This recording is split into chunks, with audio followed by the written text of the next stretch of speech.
Hi, I'm Pastor Larry Stringy. I'd like to take a few moments to teach you about cultivating generous congregations, to give you an introduction, as well as an invitation to be one of 20 congregations that will participate in our next ELCA offering of CGC, Cultivating Generous Congregations. Cultivating Generous Congregations was developed by the Lake Institute on Faith and Giving. They're part of the Lilly School of Philanthropy.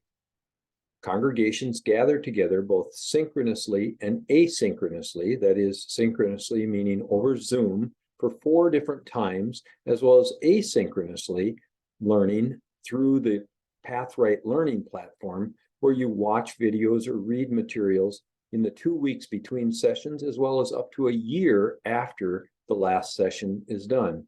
I'll teach you about that in these next few moments. Congregations learn about 4 mindset shifts. Stewardship is discipleship, money follows mission, sufficiency over scarcity, and fundraising is about relationships. On April 25th, we come together for our first session and we talk about generosity in context. What's the landscape for religious motivated generosity today? We talk about a theology of money. What do money and giving really mean in our belief structures? Then we come together on May 9th.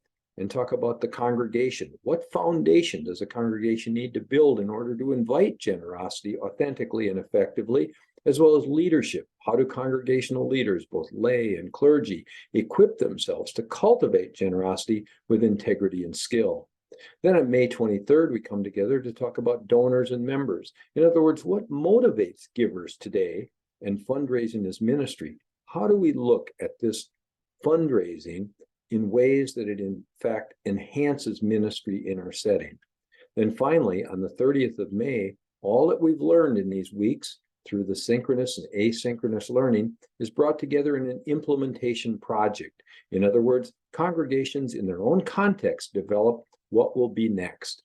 And they work with one of the instructors both at that time and have the opportunity to talk with them afterwards as well. And we'll teach you about an annual campaign called Because of God's Great Mercy, and how to do that in your congregation. Now, I want to show you just briefly what the Pathwright Learning Program looks like. There are things you'll watch or read, including there's even a time you can watch about an orientation to Pathwright. But here's one of the sections on congregations. You'll see that you can watch something on values and mission and vision. You can watch something on keys to good storytelling, or you can read things about the giving cycle or best practices. These are all things that can help you implement a culture of generosity in your setting. Now, if you're interested in what you've heard so far, I'd invite you to talk to your synod leadership, to your director for evangelical mission or others in your synod office about being one of those congregations that begins on April 25th. Congregations and parishes of all sizes are able to participate. Now, the cost is $550. This includes 2 books and the times of synchronous and asynchronous learning, and the learning beyond that for a year. But it also includes 2 books. We recommend that the rostered leader or the pastor or other spiritual leader in that setting be one of the people, and usually 1 to 3 people will participate. And you should talk with your synod about how you're going to pay this $550. Now note, you can receive $250 from Thrive-In by an action grant. That is because it is an educational event. So who's going to pay that balance? But the synod will pay to our ELCA churchwide the $550.